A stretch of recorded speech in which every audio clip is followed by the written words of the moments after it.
अस्सलाम वालेकुम class, this is lecture number 19। आज के लेक्चर में हम लोग चैप्टर नंबर 8 इंटेलिजेंस स्टार्ट करेंगे।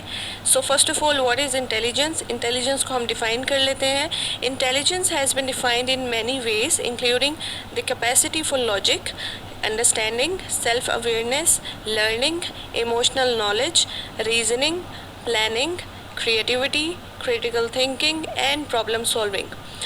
सो इंटेलिजेंस को हम किसी भी इंसान की कैपेसिटी कह सकते हैं कि वो किस तरह से लॉजिकल रीज़निंग करता है, यानी मामलात को किस तरह से लॉजिकली हल करता है और किस तरह से चीज़ों को अंडरस्टैंड करता है, चीज़ों को सीखता है। इसके अलावा उसको अपनी सेल्फ़ अवेयरनेस कितनी है या उसमें कितनी इमोशनल नॉलेज है। इमोशनल नॉलेज से मुराद के किसी भी पर्टिकुलर सिचुएशन में कोई शख्स किस तरह से इमोशनली बिहेव करता है, इस चीज़ को हम इमोशनल इंटेलिजेंस भी कहते हैं। इसके अलावा किसी भी शख्स की रीज़निंग करने की एबिलिटी, प्लानिंग करने की एबिलिटी, उसकी क्रिएटिविटी, उसके स्किल्स, क्रिटिकल थिंकिंग और उसकी प्रॉब्लम सॉल्व करने की सलाहियत, ये तमाम चीज़ें हम इंटेलिजेंस में लेते हैं। सो इंटेलिजेंस किसी भी शख्स की ऐसी काबिलियत का नाम है जिससे वो कोई भी नॉलेज या कोई भी स्किल ऐसी जगह पे इस्तेमाल कर सके जिससे उसको फ़ायदा पहुँचे, या उसकी ऐसी काबिलियत जिससे वो अपनी सीखी हुई नॉलेज को किसी जगह पे अप्लाई कर सके। इस चीज़ को हम कहते हैं इंटेलिजेंस। सो इंटेलिजेंस का मतलब ये भी है कि हम अपने रोज़मर्रा की ज़िंदगी में किस तरह से चीज़ों को सीखते हैं और किस तरह से प्रॉब्लम्स को सॉल्व करते हैं, किस तरह से हम अपने पास्ट एक्सपीरियंस से सीखते हैं और फिर अपने नई लर्निंग में उसको किस तरह से ऐड करते हैं, या किस तरह से हम अपने नए एक्सपीरियंस जिसको बेहतर बना सकते हैं on the basis of previous learning. इसके अलावा हम लोग किस तरह से अपनी क्रिएटिविटी को इन्हेंस कर सकते हैं, ये किस तरह से अपनी क्रिएटिविटी को यूज़ कर सकते हैं, अपने डिफरेंट स्किल्स को किस तरह से यूज़ कर सकते हैं, ये तमाम चीज़ें हमारी इंटेलिजेंस को मेजर करती हैं। इसके अलावा इंटेलिजेंस में ये भी आती हैं चीज़ें कि हम किस तरह अपनी मेंटल एबिलिटीज़ को यूज़ करके चीज़ों को समझ सकते हैं, चीज़ों में रीज़न तलाश कर सकते हैं, या किस तरह से हम किसी भी प्रॉब्लम को सॉल्व कर सकते हैं, हम अपनी जजमेंट को किस तरह से यूज़ कर सकते हैं। तो ये सारी हमारी इंटेलिजेंस है, क्योंकि किसी भी चीज़ को जज करना, रीज़न करना, ये एक सलाहियत है, एक काबिलियत है जो कि हर शख्स में मौजूद नहीं होती। सो इंटेलिजेंस जो है वो इस वजह से वेरी करती है पर्सन टू पर्सन, क्योंकि हर शख्स में ये जो काबिलियत है या ये जो सलाहियतें हैं जो सारी मैंने अभी आपको बताई हैं, ये डिफ़र करती हैं पर्सन टू पर्सन। इसके अलावा हम किस तरह से लोगों के साथ डील करते हैं, किस तरह से हम उनको अंडरस्टैंड करते हैं, उनकी प्रॉब्लम्स को अंडरस्टैंड करते हैं या उनके इमोशंस को अंडरस्टैंड करते हैं, इस अंडरस्टैंडिंग को भी हम इंटेलिजेंस कहते हैं। किस तरह से हम किसी भी जगह जो एक्ट करते हैं या किसी जगह हमने कोई डीलिंग करनी है या किसी भी इन्वायरमेंट में जाके हम किस तरह से अडेप्ट हो जाते हैं या किस तरह से हम अपनी सोच को बेहतर बना सकते हैं, तो ये सारी चीज़ें हमारी इंटेलिजेंस को मेजर करती हैं। तो intelligence is the ability to solve problem, to adapt and learn from life experiences. इसके अलावा capacity to learn, capacity to जज, कैपेसिटी टू कॉम्प्रीहेंड, रीज़न करने की कैपेसिटी है। इसके अलावा the ability to understand and deal with people, लोगों के साथ अंडरस्टैंडिंग और डीलिंग की एबिलिटी का नाम है इंटेलिजेंस। इसके अलावा ability to purposely think rationally, यानी किसी भी मकसद को पूरा करने के हवाले से किस तरह से हम एक्ट कर सकते हैं, किस तरह से हम उस मकसद को पूरा करने के हवाले से किस तरह से हमें बिहेव करना चाहिए, किस तरह से हम अच्छी सोच रख सकते हैं, किस तरह से किसी भी इन्वायरमेंट में हम इफ़ेक्टिवली डील कर सकते हैं, ये सारी चीज़ें हमारी इंटेलिजेंस में ऐड होती हैं। तो ये था इंटेलिजेंस का एक बेसिक कॉन्सेप्ट कि इंटेलिजेंस में क्या क्या चीज़ें शामिल हैं। अब हम इसकी दो बेसिक टाइप्स डिस्कस करेंगे।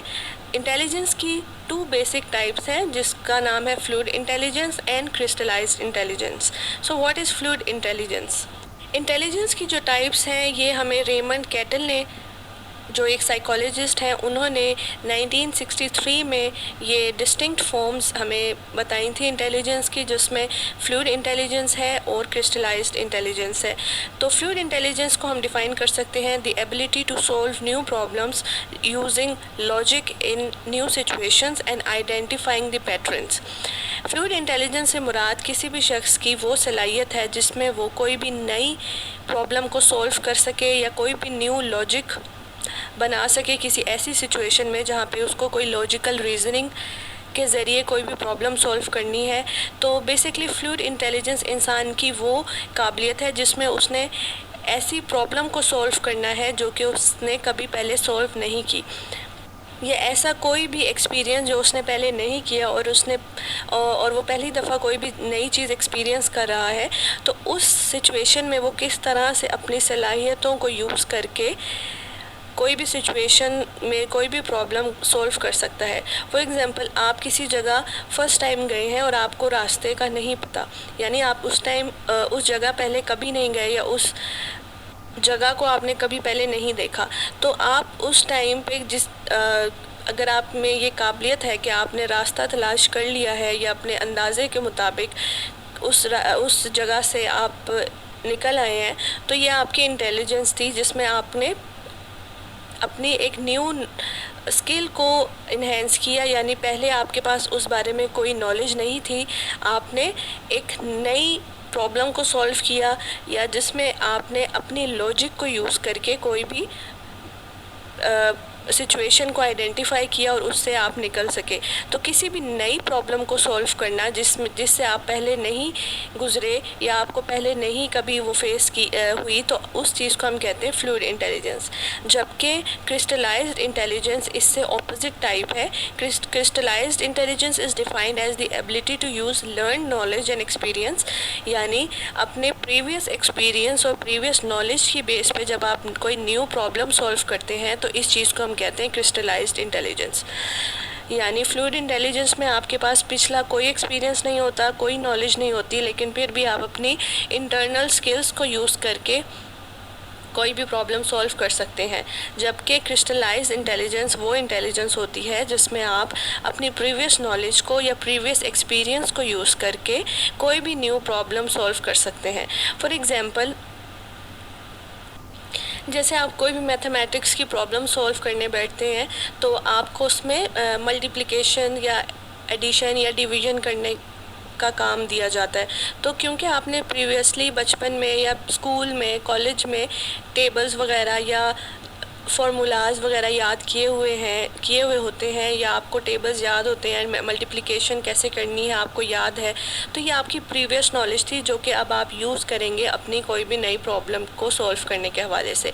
तो जब आपकी ये एबिलिटी होगी कि आप प्रीवियस नॉलेज को यूज़ कर सकते हैं या प्रीवियस नॉलेज को यूज़ करके कोई भी नई प्रॉब्लम सॉल्व कर सकते हैं, तो इस चीज़ को हम कहते हैं क्रिस्टलाइज्ड इंटेलिजेंस।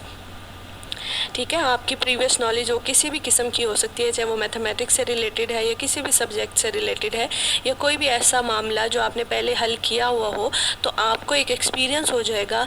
तो आप उसी एक्सपीरियंस की बेस पे जब कोई नई प्रॉब्लम या उसी तरह की कोई दूसरी प्रॉब्लम सॉल्व करेंगे, तो इस चीज़ को हम कहेंगे क्रिस्टलाइज्ड इंटेलिजेंस। सो ये थी इंटेलिजेंस की दो बेसिक टाइप्स। इसके अलावा भी हम टाइप्स हैं वो डिस्कस करेंगे, लेकिन नेक्स्ट लेक्चर में। इसके अलावा हम लोग ये देख लेते हैं how do you measure intelligence, कि हम इंटेलिजेंस को मेजर कैसे कर सकते हैं। फॉर एग्जांपल, हम कहते हैं कि एक बच्चा दूसरे बच्चे से ज़्यादा इंटेलिजेंट है, तो हमें कैसे पता चलेगा कि वो दूसरे से ज़्यादा इंटेलिजेंस रखता है। वो हमें इस तरह से पता चलेगा जब हम उसकी इंटेलिजेंस को मेजर करेंगे। तो हम इंटेलिजेंस को किस तरह से मेजर कर सकते हैं, उसके लिए हमारे पास इंटेलिजेंस क्वोशिएंट है जिसको हम IQ कहते हैं। IQ is basically the measure of intelligence that takes into account a child's mental and chronological age. किसी भी बच्चे की, किसी भी शख्स की इंटेलिजेंस को मेजर करने के लिए हम IQ का फॉर्मूला यूज़ करते हैं। IQ का जो स्कोर होता है वो इक्वल होता है मेंटल एज के divided by chronological S multiply by 100। ये वो फार्मूला है जिससे हम किसी भी शख्स की इंटेलिजेंस मेजर कर सकते हैं। सो IQ is the intelligent quotient जो कि हम लोगों ने मेजर करना होता है। उसको मेजर करने के लिए हमें उसकी मेंटल एज का पता होना चाहिए। अब मेंटल एज क्या है? Is the typical intelligence level found for people at a given chronological age. Mental as को मेजर करने के लिए हमारे पास डिफरेंट इंटेलिजेंस टेस्ट होते हैं जिसका स्कोर यूज़ करके हम मेंटल एज के पोर्शन में डाल सकते हैं, जिसको हमने डिवाइड करना होता है क्रोनोलॉजिकल एज से। अब chronological age is the actual as of a person, यानी आपकी जो एक्चुअल एज है उसको हम क्रोनोलॉजिकल एज कहते हैं। फॉर एग्जांपल आप जो बच्चा 10 साल का है, 12 साल का है, 15 साल का है, या अगर आप 20 साल के हैं, 25 साल के हैं, तो यह आपकी क्रोनोलॉजिकल एज है। तो क्रोनोलॉजिकल एज को से हम डिवाइड करेंगे मेंटल एज को।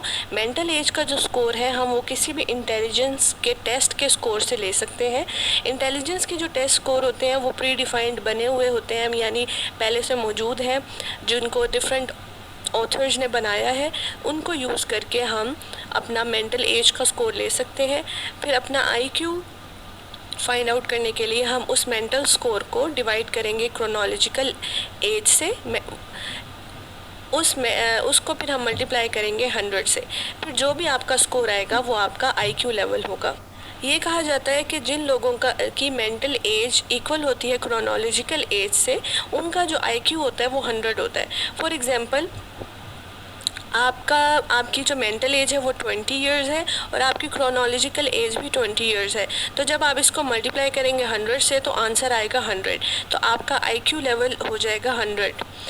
तो क्रोनोलॉजिकल एज अगर आपकी मेंटल एज से बढ़ जाती है, यानी ज़्यादा होती है आपकी क्रोनोलॉजिकल एज, यानी अगर आप हैं 25 साल के और आपकी मेंटल एज 20 साल है, तो आपका जो इंटेलिजेंस स्कोर होगा वो 100 से कम होगा। इसी तरह अगर आपकी मेंटल एज क्रोनोलॉजिकल एज से बढ़ जाती है, यानी ज़्यादा होती है, तो आपका जो स्कोर होगा वो 100 से अबव होगा। अब हम लोग देख लेंगे कि कौन से स्कोर्स ऐसे हैं जो कि हाई इंटेलिजेंस को शो करते हैं और कौन सा स्कोर है जो लो इंटेलिजेंस लेवल को शो करता है। तो नॉर्मल डिस्ट्रीब्यूशन जो है, most of the population falls in the middle range of scores between 84 to 116। जैसे कि मैंने आपको बताया 100 स्कोर जो है वो एक एवरेज स्कोर है, यानी जिसका IQ 100 होता है वो एक एवरेज IQ का इंसान होता है। तो हम लोग देख लेते हैं जिसका स्कोर 84 से लेके 116 तक होता है, उनकी जो रेंज है वो कहाँ पे फॉल करती है। तो देखा गया है जो 130 से अबव स्कोर के लोग होते हैं वो सुपर इंटेलिजेंस लोग होते हैं, यानी वेरी सुपीरियर इंटेलिजेंस, जिनको गिफ्टेड चाइल्ड कहा जाता है। वो बहुत ज़्यादा इंटेलिजेंस होते हैं। ये जो लेवल होता है ये एक आम इंसान का लेवल नहीं होता, 130 जो स्कोर होता है। इस वजह से 130 स्कोर जिन लोगों का होता है वो बहुत ज़्यादा सुपीरियर इंटेलिजेंस के होते हैं। इसके अलावा 120 से 129 का जो स्कोर होता है वो लोग सुपीरियर इंटेलिजेंस के लोग होते हैं। इसके अलावा 110 से 119 तक का स्कोर हाई एवरेज इंटेलिजेंस को शो करता है। इसके अलावा एवरेज इंटेलिजेंस 90 से 109 का स्कोर है, यानी 90 to 109 का जो स्कोर होगा इस के बीच का जो स्कोर होगा वो एवरेज इंटेलिजेंस को शो करेगा। इसके अलावा 80 से 89 तक का जो स्कोर होगा वो लो एवरेज इंटेलिजेंस को शो करता है। इसके अलावा 71 to 79 का जो स्कोर होता है जिन लोगों का, वो बॉर्डर लाइन इंटेलेक्चुअल फंक्शनिंग होते हैं, यानी उनको प्रॉब्लम होती है, वो सही तरह से अपने डेली लाइफ में काम नहीं कर पाते, या वो बॉर्डर लाइन बेसिकली एक मेंटल डिसऑर्डर है। जिनका स्कोर 71 से 79 के बीच में होता है वो intellectual dysfunctioning border line disorder से सफ़र कर रहे होते हैं, यानी वो उनकी प्रॉपर मेंटल फंक्शनिंग नहीं हो पा रही होती, या वो बच्चे जो कि सही से, जिनको हम स्पेशल चिल्ड्रन भी कहते हैं, जो कि जिनका इंटेलिजेंस लेवल बहुत कम होता है और वो किसी भी मेंटल एक्टिविटी को सही तरह से कोरस्पॉन्ड नहीं कर रहे होते, यानी वो सही तरह से मेंटली तौर पर काम नहीं कर रहा होता उनका ब्रेन। सो ये जो लोग होते हैं इनका इंटेलिजेंस लेवल बहुत कम होता है। इसके अलावा 55 to 70 का जो स्कोर होता है, इस बीच का जो स्कोर होता है, इस स्कोर के बच्चे माइल्ड मेंटल रिटार्डेशन के से सफ़र कर रहे होते हैं, यानी वो मेंटली रिटार्डेड बच्चे होते हैं जिनका स्कोर 55 से 70 के बीच में होता है। इसके अलावा जो 40 से 54 के बीच का स्कोर है, वो लोग या वो बच्चे मॉडरेट रिटार्डेशन के होते हैं, वो भी मेंटली रिटार्डेड बच्चे होते हैं, यानी वो भी उनका माइंड भी प्रॉपर फंक्शनिंग नहीं कर पा रहा होता। इसके अलावा 25 to 39 का जो स्कोर होता है वो स्वेयर मेंटल रिटार्डेशन से सफ़र कर रहे होते हैं, यानी वो बिल्कुल मेंटली रिटार्डेड बच्चे होते हैं। इसके अलावा जिनका स्कोर 25 से भी कम होता है वो प्रोफाउंड मेंटल रिटार्डेशन से गुजर रहे होते हैं, यानी वो बिल्कुल मेंटली रिटार्डेड लोग कहलाते हैं। सो जो स्कोर्स हैं हमारे पास 89 से बिलो, ये तमाम स्कोर्स वो हैं जो कि अगर जिन लोगों का ये स्कोर होता है वो मेंटली रिटार्डेशन की रेंज में फॉल कर रहे होते हैं। इससे ऊपर का जो स्कोर होता है वो एवरेज इंटेलिजेंट होते हैं, इसके ऊपर का जो स्कोर होता है वो हाई एवरेज इंटेलिजेंट लोग होते हैं, फिर सुपीरियर और वेरी सुपीरियर इंटेलिजेंट के लोग होते हैं।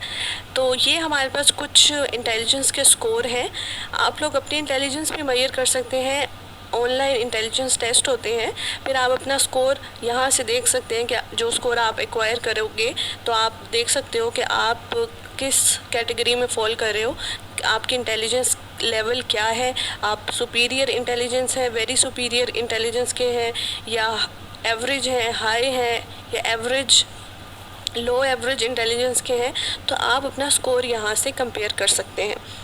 इसके अलावा इंटेलिजेंस को मेजर करने के लिए साइकोलॉजी में हम इंटेलिजेंस टेस्ट यूज़ करते हैं। इंटेलिजेंस टेस्ट इसलिए हम यूज़ करते हैं ताकि जो भी हम साइकोलॉजी में रिसर्च करते हैं, इंटेलिजेंस को एज अगर वेरिएबल यूज़ करते हैं या इंटेलिजेंस के ऊपर हमारी कोई रिसर्च है, तो हम इंटेलिजेंस टेस्ट को यूज़ करके उस किसी भी शख्स की इंटेलिजेंस को मेजर कर सकते हैं। सो इंटेलिजेंस के जो टेस्ट थे वो इस वजह से भी डेवलप हुए ताकि किसी भी स्टूडेंट की इंटेलिजेंस को मेजर कर सकें। जैसे एडमिशन्स जब होते हैं, किसी भी स्कूल्स के एडमिशन्स हो गए या कॉलेज यूनिवर्सिटी में जब स्टूडेंट्स को एडमिट करना होता है तो वो उनकी इंटेलिजेंस को चेक करते हैं। तो उनकी इंटेलिजेंस को चेक करने के लिए फिर उनको इंटेलिजेंस टेस्ट के थ्रू आइडेंटिफाई किया जाता है कि कौन से बच्चे किस इंटेलिजेंस कैटेगरी में फॉल करते हैं। तो इंटेलिजेंस टेस्ट बेसिकली इस वजह से यूज़ किए जाते हैं ताकि किसी भी बच्चे की या किसी भी अडल्ट की इंटेलिजेंस को मेजर कर सके। सो हम साइकोलॉजी में डिफरेंट इंटेलिजेंस टेस्ट यूज़ करते हैं। जो मोस्टली इंटेलिजेंस टेस्ट यूज़ होते हैं वो स्टैनफोर्ड बिने के टेस्ट हैं या वेस्लर स्केल्स हैं इंटेलिजेंस के, जो कि हम यूज़ करते हैं इंटेलिजेंस को मेजर करने के लिए। स्टैनफोर्ड बिने के जो इंटेलिजेंस टेस्ट हैं वो बेसिकली इंटेलेक्चुअल डिफ़िकल्टीज़ को मेजर करते हैं। जो बच्चे इंटेलेक्चुअल डिफ़िकल्टीज़ से गुजर रहे होते हैं उनको आइडेंटिफाई करते हैं। इसके अलावा वो बच्चे जो स्कूल में अच्छे से परफॉर्म नहीं कर पा रहे होते उनकी इंटेलिजेंस को मेजर किया जाता है कि उनकी आखिर इंटेलिजेंस लेवल कहाँ पे फॉल करता है, और पता लगाया जाता है कि वो किस तरह क्यों नहीं अपनी क्लास में सही से परफॉर्म कर रहे, या स्कूल में जो उनको डिफ़िकल्टीज़ आ रही हैं फिर उनको इंटेलिजेंस टेस्ट के थ्रू मेजर किया जाता है। इसके अलावा ये जो टेस्ट हैं उनके स्कूल परफॉर्मेंस को भी मेजर करते हैं, उनकी लैंग्वेज और कंप्यूटेशनल स्किल्स को भी मेजर करते हैं, उनकी मेमोरी को मेजर करते हैं। इसके अलावा डिफरेंट इंस्ट्रक्शंस को फॉलो करने के हवाले से उनकी एबिलिटी को भी मेजर किया जाता है। यानी स्कूल में जो बच्चे होते हैं वो कुछ बच्चे ऐसे होते हैं वो इंस्ट्रक्शंस को फॉलो नहीं कर पा रहे होते, जो भी उनको इंस्ट्रक्शंस दी जाती हैं या जो भी उनको होमवर्क दिया जाता है, क्लास वर्क होता है, या जो भी उनकी कंप्यूटेशनल स्किल्स होती हैं, किसी भी मैथमेटिकल स्किल्स कह सकते हैं, या जो मेमोरी के हवाले से स्किल्स हैं, यानी वो जो उनका लेसन है वो भूल जाते हैं या वो सही तरह से चीज़ों को याद नहीं कर पाते। तो ये सारी जो प्रॉब्लम्स हैं स्टूडेंट्स की, इनको पता लगाने के लिए या इनको सॉल्व करने के लिए हम लोग फिर जो स्टैनफोर्ड बिने के टेस्ट हैं वो यूज़ करते हैं, क्योंकि उसका जो फोकस था इन टेस्ट का बनाने का वो ये था कि ताकि बच्चों की इंटेलेक्चुअल डिफ़िकल्टीज़ को मेजर किया जा सके और फिर उनको सॉल्व किया जा सके। सो जो स्टैनफोर्ड बिने के जो टेस्ट थे वो 4 कंटेंट एरियाज़ को फोकस करते हैं। फर्स्ट इज़ वर्बल रीजनिंग, यानी वर्बल जो प्रॉब्लम्स हैं उसको आइडेंटिफाई करते हैं। इसके अलावा क्वांटिटेटिव रीजनिंग, क्वांटिटेटिव मतलब कोई भी थ्योरेटिकल रीजनिंग, लिखने की सलाहियत या कोई भी बात करने की, उसको हम कहेंगे क्वालिटेटिव रीजनिंग। इसके अलावा हम क्वांटिटेटिव रीजनिंग की बात करते हैं तो क्वांटिटी मतलब मैथमेटिकल से रिलेटेड, क्वांटिटी से रिलेटेड, नंबर से रिलेटेड रीजनिंग।